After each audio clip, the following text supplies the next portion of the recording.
দিনের পর দিন বছরের পর বছর আমাদের যখনই সভা হয় তখনই গাড়ি আটকে দেওয়া হয়, বাস তুলে নেওয়া হয়, এবং আমাদের যখনই ব্রিগেড হয় তখনই দেখা যায় যে বাস কোনো জায়গায় খুঁজে পাওয়া যাচ্ছে না, বাসগুলোকে তুলে নেওয়া হচ্ছে।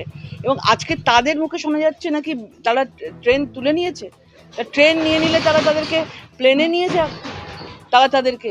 এবং সবচেয়ে বড় কথা, কেন্দ্রীয় বঞ্চনা যেটা বলা হচ্ছে, যে কেন্দ্রীয় বঞ্চনার বিরুদ্ধে এই লোকজনদেরকে তারা দিল্লিতে নিয়ে যাচ্ছে, কেন্দ্রীয় বঞ্চনা না, কেন্দ্রীয় টাকাগুলো তো আজকে তৃণমূলের নেতা নেত্রী, ব্লক প্রেসিডেন্ট, সভাপতি তাদের ঘরেই রয়েছে, সেগুলো তো তাদের ঘরেই রয়েছে। দিল্লি যাওয়ার দরকার কি আছে? দিল্লি থেকে টাকা পাবে না, টাকা নিজেদের ঘরের লোকই টাকা রেখে দিয়েছে নিজেদের কাছে, সেই জন্য গরিব মানুষরা টাকা পাচ্ছে না।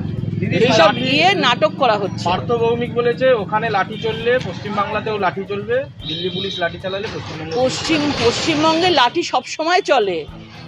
দিল্লিতে কখনো কারুর ওপর এরকম অন্তত নির্যাতন করা হয় না। তারা ইচ্ছে করে নাটক করে সার্কাস করছে, নিজেদেরকে একটা লাইমলাইটে আনার চেষ্টা করা হচ্ছে। এত নিয়োগ দুর্নীতি মামলায় নানা রকম ভাবে ফেসে যাওয়ার জন্য সেইখান থেকে নজর ঘোরাতে মানুষের এইসব নাটক চলছে। দিদি, সাধারণ মানুষের সঙ্গে আপনি কথা বললেন, সাধারণ মানুষ বলছে জব কার্ডে টাকা পাচ্ছে না, আপনাকে অভিযোগ করলো। দেখুন, আজকে যেভাবে তাদেরকে মানে বিভিন্নভাবে জব কার্ডের দুর্নীতি, এই জব কার্ডের দুর্নীতি বলুন, 100 দিনের দুর্নীতি ধরা পড়েছে বলেই আজকে ওপর থেকে কেন্দ্রীয় সরকার থেকে বলা হয়েছে যে আপনারা কাজের টাকার হিসেব দিন, তাহলে প্রত্যেককে সেই টাকা দেওয়া হবে। যে তারা যদি কেন্দ্রীয় সরকার টাকাও দিয়ে যাচ্ছে, কিন্তু আজকে তারা জব কার্ডের টাকা তারা পায় না, 100 দিনের কাজের টাকা পায় না। সেই জন্য পরিষ্কারভাবে বলা হয়েছে যে যারা টাকা পাওয়ার যোগ্য তাদেরকে টাকা দেয়া হোক এবং হিসাব দেয়া হোক, তবেই তারা কেন্দ্রীয় সরকার টাকা ছাড়বে। এই জায়গা থেকে দাঁড়িয়ে রাজ্য সরকার বলেছেন যে ক্লাবের পরিকাঠামো উন্নয়নের যে টাকা দেওয়া হচ্ছিল সেটা বাতিল করা হবে, সেই টাকা আর দেওয়া হবে না, এমনটাই জানিয়েছে। হাইকোর্ট থেকে বলা হয়েছে যে লোককে চাকরি দিতে পারছেন না, কিছু নেই, আর আপনারা ক্লাবকে 70,000 টাকা 1 লাখ টাকা করে ক্লাবকে দিচ্ছেন।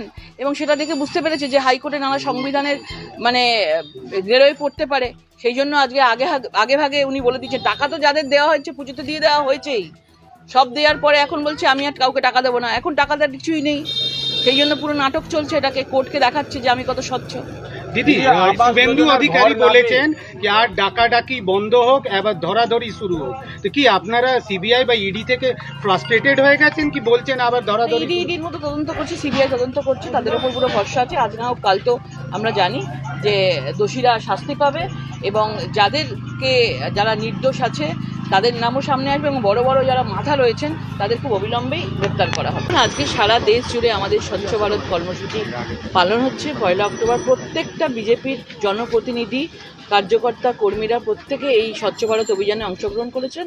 আজকে আমরা এসেছি ব্যান্ডেলে, এবং এখানে একটা ছোট করে স্বচ্ছ ভারত কর্মসূচি হয়েছে, এবং সেখানে বিভিন্ন জায়গায়, যেটা স্কুলেও এসেছিলাম দেখতে, পরিদর্শন করতে, স্কুলেও কিছু কিছু প্রবলেম আছে, সেই সমস্যা এগুলো দেখতেই আজকে আসা। দিদি, মানে আমরা যে দেখছি মানে বাংলাতে বিজেপি তৃণমূলে যে কোনো প্রোগ্রামে তফাৎ থাকে, ডিফারেন্স থাকে, কিন্তু আজকে দেখছি স্বচ্ছ ভারত অভিযান আপনারা যেমনি করছেন তারাও নিজের করে করছে। এটা বিউটি অফ ডেমোক্রেসিতে একটু বলুন। কারা নিজেরা করছে? টিএমসিও করছে স্বচ্ছ ভারত। ভালো হচ্ছে যে একটা ভালো জিনিস বিজেপির থেকে অন্তত কপি করা করতে পারছে, এটাকে যদি সুন্দরভাবে রাখতে পারে। কারণ সবসময় তারা প্রত্যেকটা জায়গায় রাজনৈতিক রং লাগিয়ে দেওয়া হয়, কিন্তু কোনো মূর্তির স্বচ্ছতা এবং রাস্তার স্বচ্ছতা পরিষ্কার করা, এবং সবচেয়ে বড় কথা সমাজের স্বচ্ছতা এবং মনের স্বচ্ছতা, সব কিছু একসাথেই করতে হয়। শুধুমাত্র আমি বাইরে থেকে পরিষ্কার করলাম কিন্তু মনটাকে ওরকমভাবে স্বচ্ছ রাখলাম না, অস্বচ্ছ রাখলাম, এই জিনিস যেন না থাকে। তাদেরকে আশা করি তারা এই স্বচ্ছতাটা যেন তাদের নিজেদের মনের মধ্যেও ঢোকাতে পারে।